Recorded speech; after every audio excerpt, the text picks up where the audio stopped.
The groundbreaking for a new 5,200 square foot splash pad took place on August 15th. This will be Edmond's second public splash pad and is part of a $1 million plus upgrade for Ted Anderson Park. Permanent restrooms, upgrades to the sidewalk, and a new playground are also part of the renovations.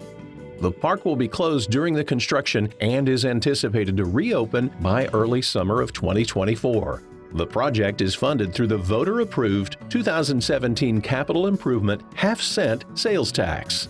Some of the first things we talked about that were important for the project was accessibility and making sure that the park is barrier-free. So as Brad alluded to, we will be replacing some of the sidewalks here to create a barrier-free environment so that everyone can enter the park.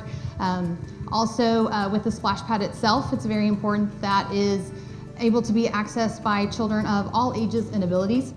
Thanks to the city staff, thanks to our consultants who are here with the design. This is a great representation of what Edmond is, and we look forward to more and more projects.